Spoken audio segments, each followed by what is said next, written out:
जय हिंद बच्चों, एक बार फिर से आपका स्वागत करते हैं आपके अपने चैनल केमिस्ट्री चैम्बर में। और आज की क्लास में हम लोग समझने वाले हैं law of chemical combination class 11th का some basic concept of chemistry का बहुत ही इंपॉर्टेंट टॉपिक है। तो इसमें बेटा कौन कौन से लॉज होते हैं इसकी हम लोग स्टडी करने वाले हैं। तो कौन कौन से लॉज हैं बेटा इसकी हम लोग स्टडी करेंगे। तो कौन कौन से लॉज बेटा होते हैं? Law of conservation of mass, law of definite proportion by mass, law of multiple proportion by mass, Gay Lussac's law और एवोगैड्रो लॉ। ये 5 आपके लॉज हैं जिनकी आपको स्टडी करना है। समझ गए बेटा कौन कौन से लॉज की स्टडी करना है? चलिए, सबसे फर्स्ट लॉ क्या है? सबसे फर्स्ट लॉ बेटा क्या है? लॉ ऑफ कंजर्वेशन ऑफ मास। इसको कौन दिया था? इसको दिए थे लेवोजियर। कौन दिया था? लेवोजियर। इसके अकॉर्डिंग क्या है? Conservation of mass states that during a chemical reaction the total mass of the product must be equal to the total mass of the reactant। मतलब इसमें क्या है कि जो रिएक्टेंट का जो मास होगा वो इक्वल किसके होगा? प्रोडक्ट के मास के इक्वल होगा। ठीक है, अगर मान लीजिए रिएक्टेंट इसमें एक से ज्यादा है तो आप क्या करेंगे? एक से ज्यादा है तो इसका जो मास का सम होगा इसके मास के सम के क्या होगा? इक्वल होगा। ये कहलाता है लॉ ऑफ कंजर्वेशन ऑफ मास। मतलब मैटर जो है वो neither be created nor be destroyed. बात समझ गए? अब देखिए 2mg लिखा हुआ है, O2 लिखा हुआ है, 2mgO लिखा है। रिएक्शन क्या है? बैलेंस है। रिएक्शन जब बैलेंस होगी तभी आप इसको अप्लाई कर सकते हैं। Reaction must be balance. ठीक है, इसको आप ध्यान रखिएगा। mg का मास कितना होता है? 24। आप 2 से मल्टीप्लाई करिए, क्या आ जाएगा? 48 आ जाएगा। और O2 कितना होता है? 32। और यहाँ हो जाएगा 2 इंटू mg का 24 प्लस 16, O का होता है 16, तो 80 आ जाएगा। तो 80 इक्वल टू 80। दोनों के मास क्या है? इक्वल है।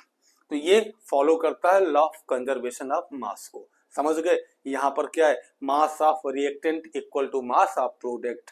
जितना पैसा आपने कमाया उतना पैसा आपके पास होना चाहिए। ठीक है, तो वो क्या है? वो लॉ ऑफ कंजर्वेशन ऑफ मास है। कंजर्वेशन मतलब वो एक संरक्षण का नियम है। क्या है? वो उसको संरक्षित करता है, उसका नियम है लॉ ऑफ कंजर्वेशन ऑफ मास। मतलब आप जितना कमाते हो उतना बचाते हो, तो वो क्या है? लॉ ऑफ कंजर्वेशन है। लेकिन ऐसा होता कहाँ है? चलिए, अब इसके बाद बात करते हैं सेकेंड लॉ की। क्या है? Law of definite proportion by मास। तो बेटा इसको समझ लेते हैं। देखो, इस लॉ को कौन दिया था? Joseph Proust. कौन दिए थे? Joseph Proust. एक चाचा थे जोसेफ प्रॉस्ट जिसने इस लॉ को डेवलप किया था। ये लॉ क्या कहता है? ये लॉ कहता ये है बेटा कि जैसे H2O है, यहाँ पर H और O, इसका मास क्या होगा? 1 इंटू 2, क्योंकि यहाँ पर 2 लगा हुआ है। इसका क्या होगा? 16। तो 2:16 क्या होगा? 1:8। तो H2O हमेशा एक फिक्स्ड रेशियो में, उसका जो मास है उसका फिक्स्ड रेशियो होगा, उससे वो प्रिपेयर होता है, उससे वो फॉर्म होता है। इसको बोलते हैं law of definite proportion by मास। तो क्या लिखा हुआ है? A given chemical compounds always contain it's constituent element in a fixed ratio by mass regardless of the source of और मेथड ऑफ प्रिपरेशन। किस मेथड से या किस सोर्स से उसको प्रिपेयर किया गया है, ऑब्टेन किया गया, इससे कोई मतलब नहीं। मतलब किससे है? मतलब उसमें जो कॉन्स्टिट्यूएंट एलिमेंट है, मतलब जैसे CO2 है, CO2, तो इसमें C और O ये हो गए कॉन्स्टिट्यूएंट एलिमेंट जिससे बना हुआ है। तो इसका मास क्या होगा? 12। इसका क्या होगा? 16 इंटू 2। इसका रेशियो क्या आएगा? 32। 4 3 जा 12, 4 8 जा। तो यहाँ ये मास का रेशियो क्या होगा? हमेशा फिक्स्ड होगा, डेफिनिट होगा। इसी को कहते हैं law of definite proportion by मास। किसके द्वारा दिया गया था? जोसेफ के द्वारा, जोसेफ प्रॉस्ट। समझ गए? चलिए नेक्स्ट समझ लेते हैं बेटा क्या है। नेक्स्ट क्या है? चलिए, law of multiple proportion. Law of multiple proportion, देखो बेटा इस लॉ को कौन दिया था? डाल्टन ने दिया था। कौन दिया था? डाल्टन। इसमें क्या है? जैसे देखो एक H एटम हो गया, एक O का हो गया, 2 एलिमेंट हो गए। ठीक है, एक H हो गया, दूसरा O हो गया। अब ये दोनों मिलेंगे तो क्या बनेगा? H2O बन सकता है और H2O2 बन सकता है, दोनों बन सकता है। जब H और O मिलेगा तो क्या बनाएगा? H2O बनाएगा, बनाता है। H2O किससे बनता है? H और O के आपसी मेल से क्या बनता है? H2O बनता है। H और O के आपसी मेल से क्या बन सकता है? H2O2। अब देखो बेटा यहाँ कहानी क्या होने वाली है, इसका मास क्या होगा? 1:2, रेशियो क्या हो जाएगा ये? 16, तो 2:16 यहाँ आएगा इसका मास। इसमें क्या हो जाएगा? 1:2 रेशियो इसका क्या हो जाएगा? 16:2, तो 2:32। अब देखो बेटा यहाँ H का मास कितना है? 2, तो H का मास हमेशा क्या है? फिक्स है। और इसमें इसमें 16 और 32 में क्या होगा? सिंपल होल रेशियो होगा। ठीक है, इसमें क्या होगा? सिंपल होल रेशियो होगा। तो वही लिखा है, क्या लिखा है? तो when two elements combine to form two or more compounds, the masses of one element that combine with a fixed mass of the other element will always be in a ratio of small whole number। इसमें क्या होगा? Small whole number का ratio होगा, यहाँ fraction में value नहीं आएगी। तो बात समझ गए आप? चलिए नेक्स्ट चलते हैं बेटा। नेक्स्ट आ जाइए, गेलू-जैक्स लॉ क्या है? चलिए गेलू-जैक्स लॉ समझते हैं क्या है। देखो बेटा इसमें बात होती है कांस्टेंट टेम्परेचर और प्रेशर पर। कहाँ बात होती है? कांस्टेंट टेम्परेचर और प्रेशर पर। Volume of a gaseous reactants and product bear small whole ratio. क्या होता है? स्मॉल होल रेशियो होता है। किसमें होता है? जैसे ये लिखा है रिएक्टेंट, ये लिखा है रिएक्टेंट, और ये हो गया प्रोडक्ट। देखो बेटा ये गैस है, ये भी गैस है, और ये भी गैस है।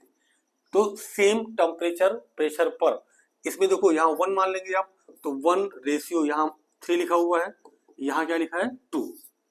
ये क्या है? ये सिंपल होल रेशियो है, सिंपल होल रेशियो है। तो यही आपका क्या है? गेलू-जैक्स लॉ है। समझ गए आप? चलिए नेक्स्ट देखते हैं बेटा। नेक्स्ट क्या है? आ जाइए नेक्स्ट, एवोगैड्रो लॉ। एवोगैड्रो के बारे में समझ लेते हैं। तो बेटा क्या है एवोगैड्रो? आपको समझना है, आपको समझना चाहिए। ठीक है, देखो बेटा आप मेहनत करोगे तब आपका फल अच्छा मिलेगा, मेहनत नहीं करोगे तो कुछ नहीं मिलने वाला है। तो आपको मेहनत करनी चाहिए। चलिए इसमें समझते हैं बेटा, इसमें क्या है? देखो Avogadro's law state that equal volume of all gases at the same temperature and pressure have the same number of molecule।